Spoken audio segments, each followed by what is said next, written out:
নিম্নোক্ত ছকে প্রদত্ত মানগুলো একঘাতী ফাংশনের লেখচিত্রে প্রদত্ত বিভিন্ন বিন্দু x, y নির্দেশ করে। y এর ছেদক নির্ণয় করো। y এর ছেদক সম্পর্কে তোমাদের আবারও মনে করিয়ে দেই।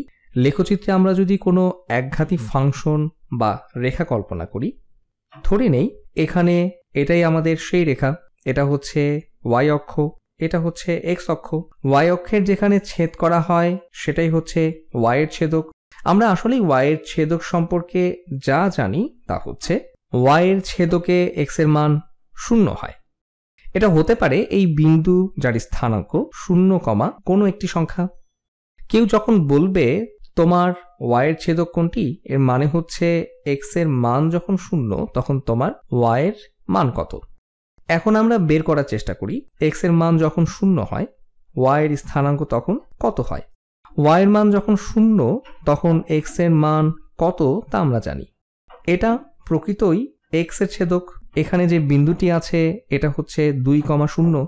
কেউ যখন x এর ছেদকের কথা বলে সেটা হচ্ছে x এর স্থানাঙ্ক যখন y এর মান 0। এখানে x এর ছেদক দেয়া আছে, এই জায়গাটি হচ্ছে x এর ছেদক। কিন্তু y এর ছেদক কোনটি? x এর মান যখন 0 তখন y এর মান কত দেখা যাক কত হয়। x এর মান যখন -2, যখন 1, যখন 2, যখন 4 তখন প্রতিটি মানের জন্য y এর মান দেয়া আছে। x এর মান যখন 0 হয় তখন আসলে কি হয় সেটা জানতে হলে এসো ছকটিকে নিজের মতো করে সাজাই। ধরে নেই এখানে x এবং y আছে, তাদের তথ্য অনুযায়ী x যখন -2y এর মান তখন 8। এরপর আমরা y এর মান বের করব যখন x এর মান -1 ও 0 হয়। তাদের ছক অনুযায়ী x যখন 1 y এর মান তখন 2 হবে। x সমান 2 হলে y 0 হবে। এটা হচ্ছে x এর ছেদক। x এর মান 4 হলে y এর মান -4। এসো দেখি x এর পরিবর্তনের সাথে সাথে কিভাবে y এর পরিবর্তন হয়।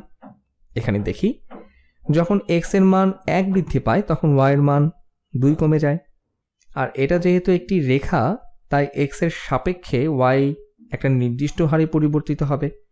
একইভাবে x এর মান যখন 1 বাড়ে y এর মান তখন 2 করে কমে, তাই এখানে 2 এর মান হবে 6। এখানে আবার x এর মান যখন 1 বাড়ে y এর মান তখন 2 কমে যায়, এখানে আমরা 4 পাবো। এটা আসলেই এভাবে কাজ করে, কারণ আমরা যদি আবারও 1 বাড়িয়ে দেই তাহলে দেখো y এর মান আবারও 2 কমে গেল। আর এখানে x এর মান যখন 2 বেড়ে যায় y তখন দ্বিগুণ গতিতে বাড়ে, কারণ এখন 1 বাড়াইনি আমরা 2 বাড়িয়েছি, যার কারণে y এর মান 4 কমে যাবে। x এর সাপেক্ষে y এর যে পরিবর্তন হচ্ছে সেটা এখানে ধ্রুবক। x এর বৃদ্ধি যখন 1 হয় y এর বৃদ্ধি তখন 2 হয়, x এর বৃদ্ধি যখন 2 হয় y এর বৃদ্ধি তখন 4 হয়। তোমরা যেভাবেই চিন্তা করো না কেন x এর একক মানের পরিবর্তনের জন্য y এর মানের যে পরিবর্তন হবে তা সর্বদাই -2 হবে। যাই হোক, আমরা কিন্তু না বুঝেই প্রশ্নের উত্তর দিয়ে ফেলেছি। যখন আমরা এই মানগুলো বের করেছি, x এর মান যখন 0 তখন y এর মান কত? y এর মান হবে 4, সুতরাং y এর ছেদক হবে 4। এখানে আসলে ঠিক মতোই লেখচিত্রটি আঁকা হয়নি। লেখচিত্রটি যদি আর একটু সঠিকভাবে আঁকতে চাই তাহলে এটা দেখতে প্রায় এরকম হবে।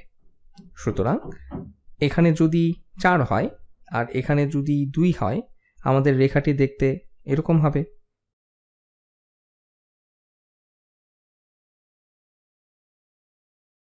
এটা দেখতে অনেকটা এরকম হবে।